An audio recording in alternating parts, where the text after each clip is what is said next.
is Pamela. I'm from University of Glasgow. As Brent was saying, we are in Scotland as well. So it's a nice sunny day in Scotland today, which is unusual, but we are enjoying as much of the sunshine as we can from inside. So today I'm going to tell you a little bit about the university and a little bit about some of our business programmes and such as well, and also our School of Law. We've not got a huge amount of time, so I'm just going to give you the kind of general overview, and then we can take some questions afterwards as well.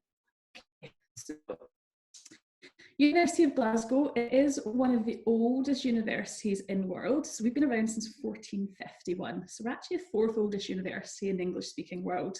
And with that, we've got a beautiful campus with stunning facilities. So it is a really kind of Hogwarts type campus. As my colleague Aisha from Robert Gordon probably told you, in Scotland, university degrees are 4 years at undergraduate. I'm going to tell you a little bit more about the benefits of that and some of the flexibility it offers you as well. But yeah, so we're a big university, lots of programmes that offer. Very successful students who go on into further employment and further study really quickly into a huge variety of different areas. So the university, as well as being very old, is very prestigious as well. So we are a member of the Russell Group, which is similar to the Ivy League in America. Means we're a research-intensive university. Now, at undergraduate level, you might be thinking, well, why is research important for me? But basically what that means is our staff are really at the forefront of what's happening in their academic area, and that then feeds down into all our programmes as well. It also means that we invest a lot. So what you find is that Russell Group universities get some of the highest percentage of research income, and that allows us to invest in our facilities as well. One of the top universities in the world, so in lots of different rankings, we're consistently ranked in the top 100 universities in the whole world. So we are really proud of that as well. And we have a big university with a really diverse student community. So we've got nearly 30,000 students studying with us now, and they're from over 140 different countries. So you will come to Scotland and you will hear people like myself with a Scottish accent, but you'll also have the opportunity to study and work and live alongside people from all around the world, really giving you that full international opportunities. So I talked a little bit about Scotland. So this is one of the pictures from Loch Ness, which is very close to our campus, about 30 minutes on the train. But Scotland's a beautiful country. It's been consistently voted one of the most beautiful countries in the world.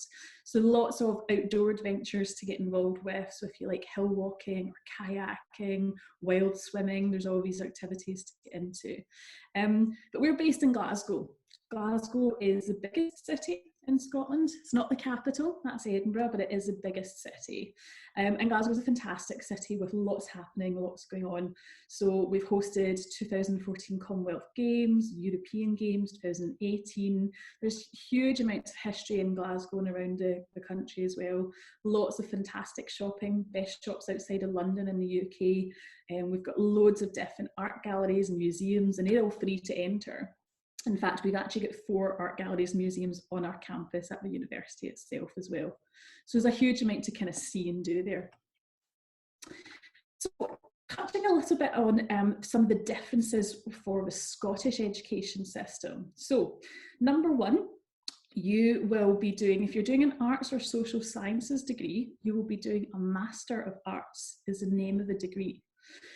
Now, that is not a master's level qualification, it is a bachelor's qualification. The ancient universities in Scotland, ourselves, Edinburgh, St Andrews, and University of Oxford and Cambridge, we call our undergraduate degrees in arts and social sciences Masters of Arts.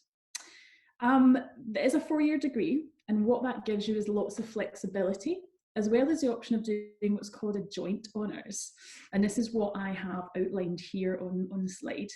So, regardless of if you do a single honours or a joint honours, in your first year, you will take 3 subjects. So in this example, you're doing business and management, Spanish and history, all at level 1. In year 2, you'll continue with 2 of those subjects, so business and management and Spanish, And you also pick up another third subject at level 1. Now that means that it just keeps your learning broad, and it means you can contextualise your learning in different areas as well. And then in year 3, you go into what's called your junior honours. So junior honours, if you are doing a joint honours, you will continue to take both subjects in years 3 and 4. If you're doing a single honours, you will only take one subject. Now, the good thing about this degree structure is that it means that if you apply for business and management, and in first year you take Spanish and history, in year 2 you might actually decide, I'm not enjoying business and management. So you could continue on with Spanish and history and get your degree in that. Or you could pick up a third subject that you hadn't even considered before and end up with your degree in that as well. So it gives you lots of flexibility, and it means that we don't lock you in too soon in terms of what those big life decisions will make. It also means if you graduate with a joint honours, you have more opportunities for employment and different careers that you can go into. And you can do joint honours in a variety of different subjects across the colleges of social science and arts, and even some in some of our science subjects, such as computing science and business, for example. You can also do law and business, or business economics. So loads of options for you. About our business school, which is our Adam Smith Business School. It's the biggest individual school in our university.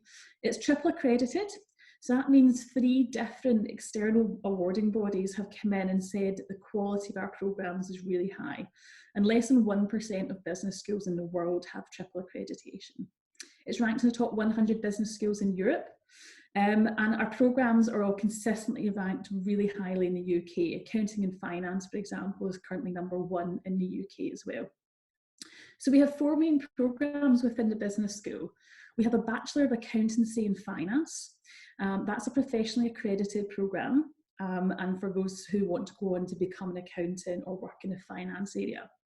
And then we have our Masters of Arts and Social Sciences in either business and management, business economics, or economics. Now, if any of you have studied economics, you might have heard of Adam Smith, who's known as the founding father of modern economics. He wrote the very famous book, A Wealth of Nations. So he's actually one of our alumni, and that's the reason it would be the Adam Smith Business School you'd be studying in. Now, accounting and finance you can only take as a single honours because it is a professional degree, but the other programmes you can take as a joint honours. So you could do business management and economics, or you could do business management and a completely different subject, such as law or computing or history. There's lots of options. So this gives you a rough idea of, in one of the programmes, business and management, what you would actually be studying, some of the modules you would take. So as you'll see those 4 years. So in your first year, you start off with those really foundation programmes that allow you to get that really broad-based, good knowledge of your subjects. This is not a programme that teaches you how to manage, so that's really important to understand. Business and management is about understanding business systems, understanding business situations and work environments, and how that will help you to manage them effectively in the future.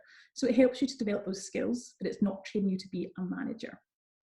So there's different areas around this. So you'll see things like finance and marketing, entrepreneurship, and human resource management. And you develop that more specialised knowledge each year as you go on. Now, it's not an international business programme, but it has a really global focus on it. So in your 4th year, you will do a global business module, but really everything has an international focus on it throughout as well.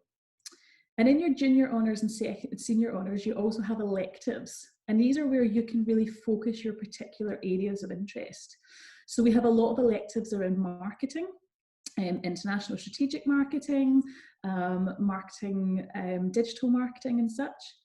We have, if you're interested in going into human resource management, we've got really specialist elective modules in that area. We do a lot around entrepreneurship as well. That's really important for us at business school, and also operations management. So that's just one of the programmes, and as I said, it will follow a similar track to the other programmes as well, but it gives you an idea of exactly the type of things you would be studying. So it's a very broad-based degree, which you'll gain lots of different skills. So In lots of universities in the UK, you can study business. So what makes the Adam Smith Business School really unique? Well, we try to really develop the skills of our students throughout the time they study with us. So one of the ways we've done this is they've introduced the Adam Smith Business School Undergraduate Award. And that is to recognise extracurricular activity that you undertake throughout your studies, and to give you points to that. And that's about developing enlightened, engaged and enterprising graduates. So you can work on that throughout your time at the school, and you would be awarded that award at the end if you meet all the conditions. We also attract lots of really good international speakers to come and speak to the school and give our students an opportunity to meet with different people. So we have our Inspiring Leaders series. So this is people working in the world of business around the world who are real leaders. So we have people working for big organisations such as Tesco, for the BBC, who come in and do talks to our students. And then we also have our Distinguished Speakers series, which is people more from the world of economics, who again talk and come in and talk to our students about what's happening in the world of economics and economic theory at the time as well. Across university, we have a very good careers service, but we actually have dedicated careers managers just for the Adam Smith Business School as well. And they do a lot around employability. The College of Social Sciences, which business and law sit in, have a very good employability skills programme. So we want to make sure that our students are really good, really well prepared to go out into the world of work as well. And all of our programmes offer study abroad and summer school opportunities. So usually in your third year, you could spend that in one of our partner institutions around the world. And we've got partners in Canada, America, right across Europe and Asia. And there's no additional charges to take part in those study abroad opportunities. So on to School of Law now as well. Our School of Law is one of our founding faculties within a university. So we've had a faculty of law since we were founded over 500 years ago. It is an excellent school. It's currently ranked #1 in Scotland and #3 in the UK, and it's one place above Oxford University for law. So it's a fantastic school. It's world recognised, so 41st in the world currently, and we've got a fantastic faculty who teach there. One of the recent appointments is the former President of Ireland, Professor Mary McAleese, who teaches across the College of Social Sciences and Arts as well. So you really are learning from people right at the top of the kind of prominent law professions. So we offer 4 programmes. We offer Scots Law, but that's really only relevant if you want to practice in Scotland. So the main programme of interest to our international students is our Common Law programme, our LLB in Common Law. You can do that as a 4-year undergraduate programme, or if you already have a degree from another subject, you can come and do it in 2 years with our graduate entry programme as well. These are fantastic programmes. Common law is really the basis of a lot of international legal systems. Now, the important thing to remember about law is once you do a law degree, you're not qualified as a lawyer. You still need to do another qualifying exam or qualification depending on the country you want to operate in. But the LLB Common Law programme at Glasgow is internationally recognised. I know it's recognised in South Africa, in Canada and the US, so lots of different countries around the world. So it would allow you to go on and get that professional qualification.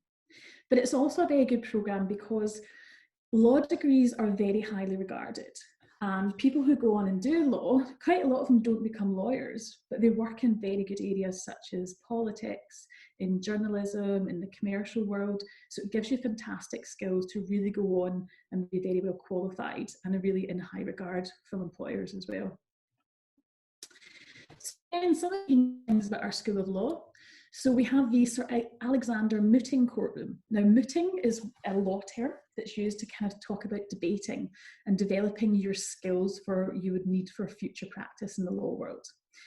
So we have a simulated court environment where you can practice those skills and also take part in the Mooting Society, who compete at national and international level. If you're interested in debating, the university also has the world's most successful debating society. We've won the World University Debating Championships 5 times.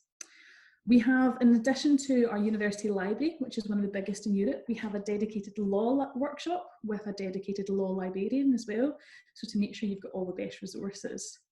And again, lots of really good employability events. So we have international laws of profession speakers who come in and talk to our students, and we hold a lot of careers and skills events as well.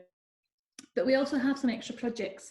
So in the last couple of years, we've set up the Go Justice Challenge.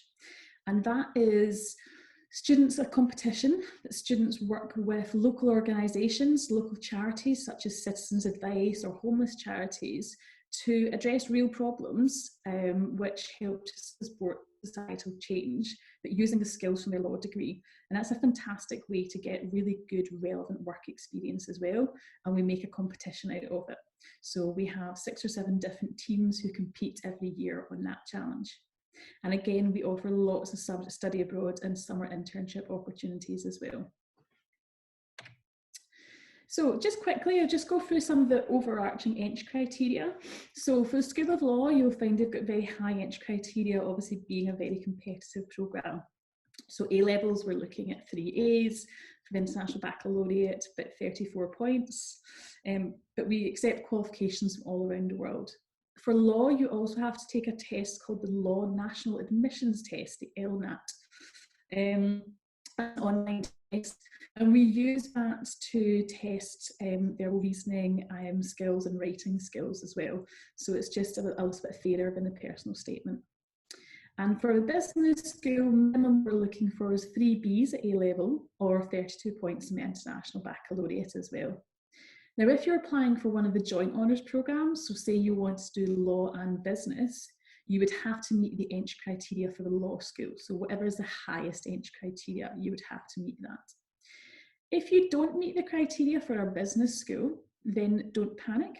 We do have a foundation certificate in business, which allows you to progress into economics, or business and management.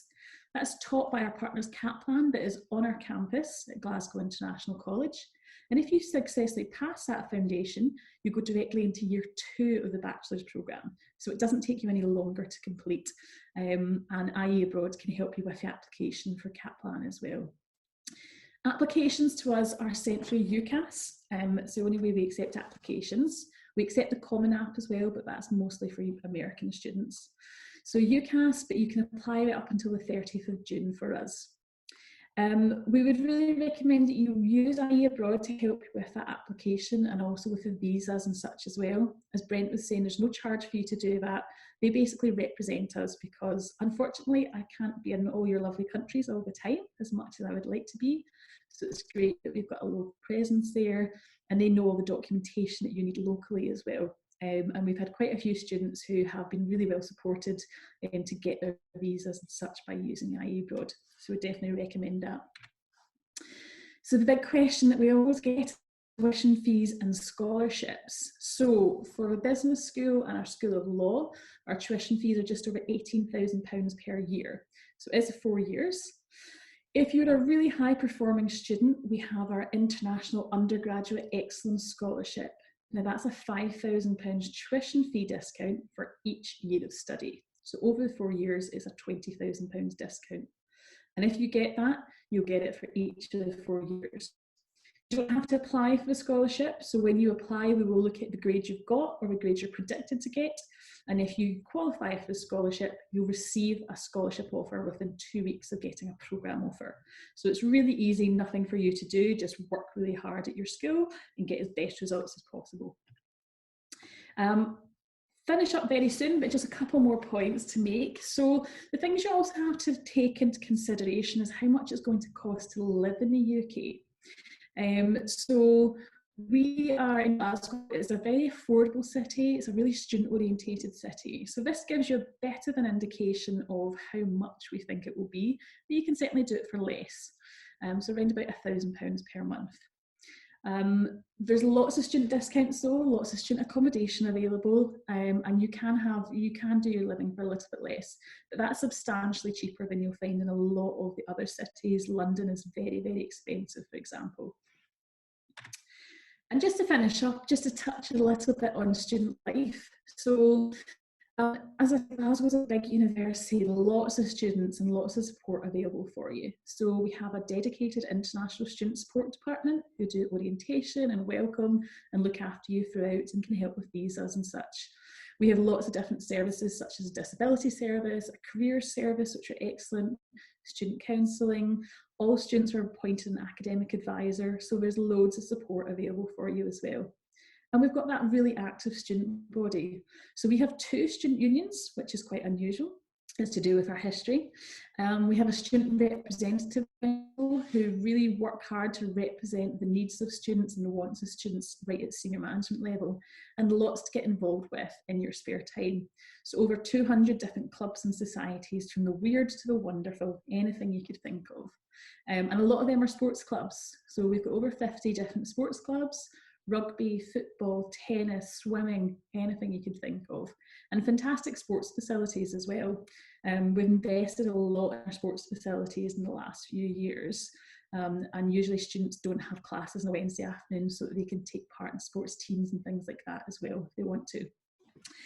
So that was a very quick fly through most of the key information about the University of Glasgow. I obviously would say to you to go and have a look on the website, find out a little bit more. I can take questions just now, and then we also have slots scheduled for the next couple of weeks where I can do individual one-to-one appointments as well, but more than happy to take any questions that might be happening just now. And hopefully you all understood my Scottish accent. Oh, we're learning to speak Scottish quite well. Thank you. Thank you. Thanks, Pamela. That was fantastic. It's such an amazing university. We really enjoyed having you on and talking about it. I can't express, in my own personal experience with the university, I can't express myself how beautiful the campus is. And, you know, the facilities are just incredible, really. An ancient university, you can't get better. So there's a couple of questions I'm going to just run through that the guys have been asking. There was one that came up earlier. I don't know if you were able to answer it. It was with regards to if you were a trainee, once you've graduated and you're doing your law practical, how long do you have to be a trainee for before you can become an independent lawyer? Do you know that at all? So it completely varies. So in Scotland, I think it's 2 years that you have to do your kind of professional diploma, and then you fully qualify. Other countries, it's just an examination you have to take. So it will depend on where you actually want to be practicing. But we have a lot of support available for students if they want to stay on in Scotland, but they would really have to have done the Scots law degree. But our degree is recognised in England and Wales as well, and I think again it's probably 2 years in England and Wales as well. I think it is. We have some information. Yeah, we have some information on our website as well, and I can send that on about how our qualification is recognised in South Africa as well. So I can send it on and what additional steps if students wanted to practice in South Africa they'd have to take. That was going to be my next question. You know, if you did the Scots law or the common law, would you be able to practice anywhere in Africa? You know, South Africa or Nigeria or Zimbabwe? Yeah, it really depends. I would definitely say Scots law, unless you really want to stay in Scotland, then leave it that. We have a slightly unique law system. But common law, that really is the basis of certainly most ex-Commonwealth countries or current Commonwealth countries, it will be the basis of them. But everything will be recognised slightly differently, but it is very widely recognised. So as I said, I'll send you on, Brent, the link. It's on our website, so students can look at it on the law school website anyway. But we do have, and we're starting to compile more and more information for different countries. But we have had students from Nigeria, from Zimbabwe, from South Africa who have come and done our law degree and then gone back to practice in your country as well. Perfect. So there's 2 questions from Zama. She just wants to know, firstly, how do you apply to the summer school? Summer school, yeah, so we have lots of different summer schools. Unfortunately, this summer they're not running, obviously, because of the current situation. But yeah, so we've got summer schools that we run on our campus, so you can just apply online. The applications usually open in November and close around about March time, and there's a variety of different summer schools there. Most of them are designed for students who are already at university, but some of them we are starting to introduce more pre-university summer schools.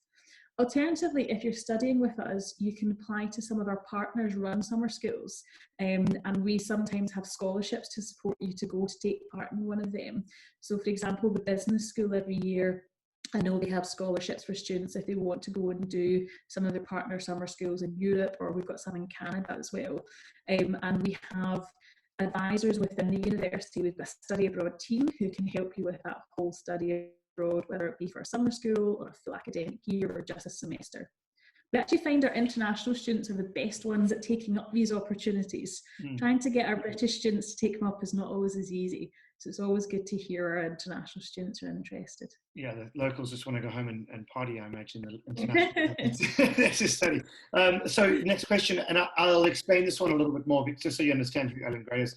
Does the university accept students on bursaries from their home country? So the student's saying, for example, if they were sponsored by Alan Gray, and Alan Gray is a financial house based out of South Africa. They've got offices throughout the continent. So basically, would you accept funding from an outside body? Yeah, absolutely. So we have lots of students who are what we call sponsored. So when you come to register, you would just have to provide us with that kind of financial guarantee letter, which outlines that you're going to be sponsored, and then we would invoice your sponsor and not expect you to make the payments. It's always good to probably get in touch with myself or for you, Brent, in the first instance, if it's probably somebody that we've maybe not worked with before, and then we can make sure our finance team are happy with those sponsor letters and get anything extra in place that we might need to. But we get lots of students who get financial support from external bodies, so we're happy to take those students. Fantastic. Yeah, and just to comment on you, Zamba, that we do know of Alan Gray, and we do have some connections there. And it would be, if you do have some scholarship opportunities from them, we'd be happy to assist in making sure that the university would accept it, because it's also got to do with the UKVI, the visa house. They've got to accept the letter as well. So there'll be a little bit of work in process. So that's just an example. There's obviously other sponsorship bodies in South Africa or in Nigeria or any other country that's available. We'd be happy to assist you and make sure the university either accepts it or if they don't, explain to you why they don't, because there are instances where they won't accept some sponsorship bodies, and there's ways we can always try to overcome it. Yeah, we've got quite a lot of guidance on our website as well about what we would look for in a sponsor letter. But again, that's what one of my jobs is to kind of support our students. So if there's any difficulties getting that information, we're happy to contact that sponsor as well. Fantastic. I think that's it from our side, all the questions. I just had, was it one more question? I just wanted to understand a little bit about the foundation and what's the benefits, of going on a foundation, because you're saying it's basically the first year in any way. Is there a difference? Someone studying on the Kaplan campus or studying at the university, what's the difference from your perspective? Yeah, so it's a really kind of unique partnership we've got with Kaplan with our foundation.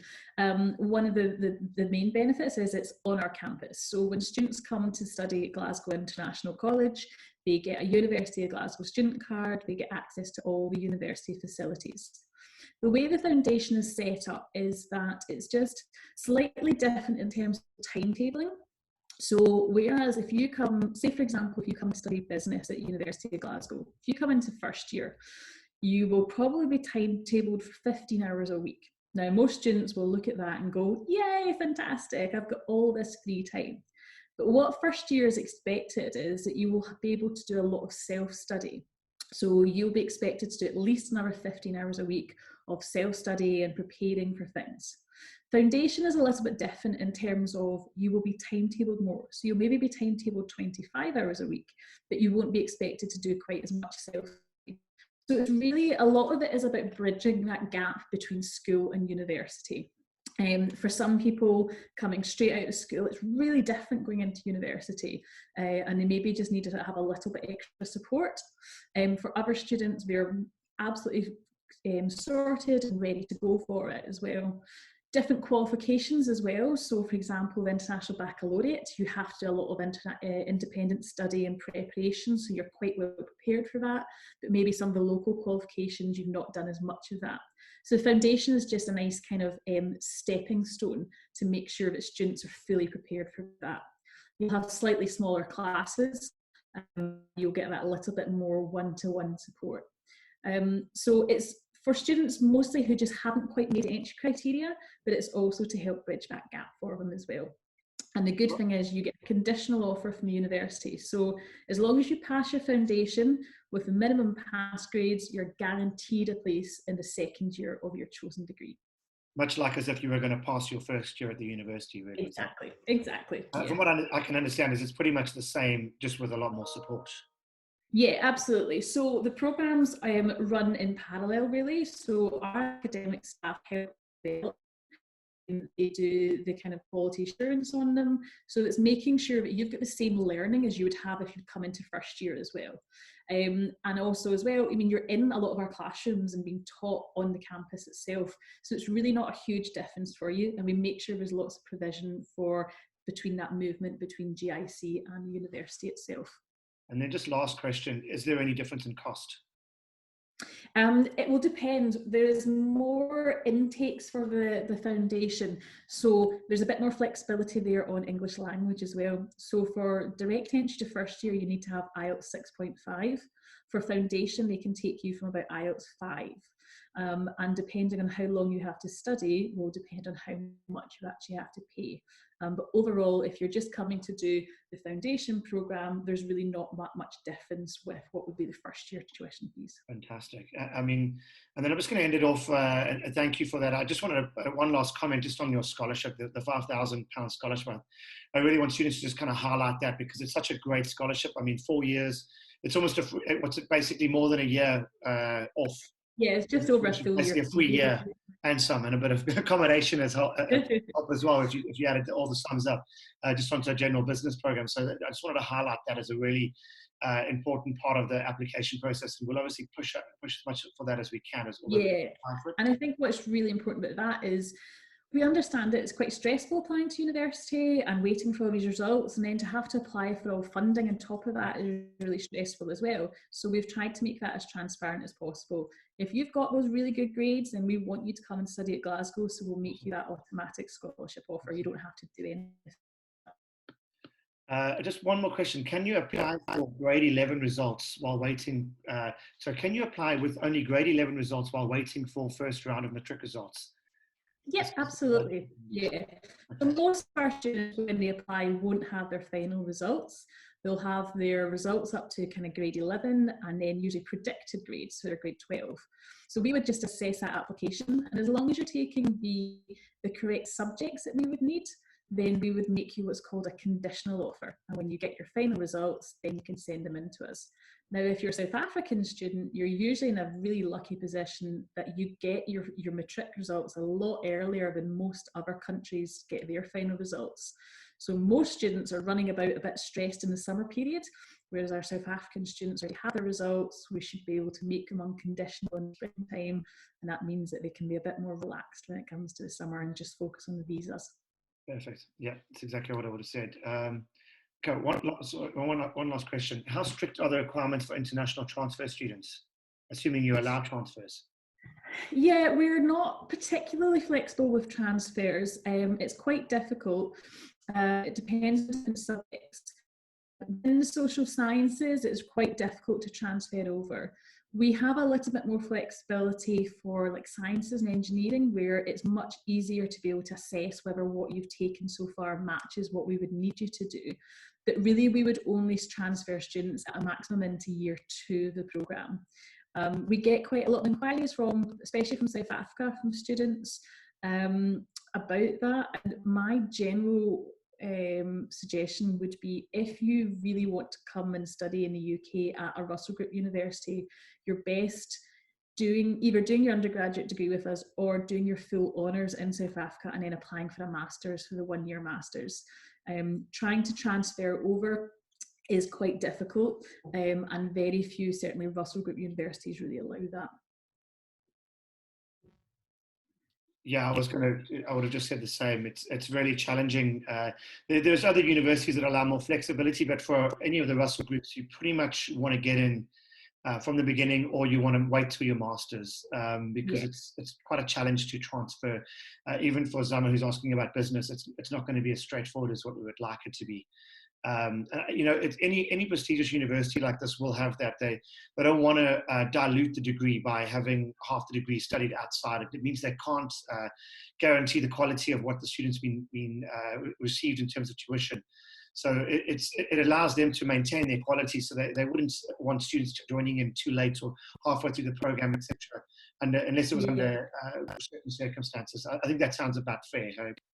Yeah, absolutely. And it's really for the students' benefit as well. As you'll see from the structure, every year we build on that prior knowledge. But every business school particularly will teach slightly differently and will teach different content. So we can't be sure you have the same knowledge as our students, and we wouldn't want to set students up to fail. For sure. Awesome. Well, thank you so much for joining us. We really appreciate it. Thanks to all the attendees today. It was a great seminar, and we'll have another one tomorrow. So I appreciate you taking the time, Pamela, and I wish you safety back home. Hopefully everything will end soon, so we can all come and join you guys. Over there. Thank you. Thank you. Thanks, guys. Bye.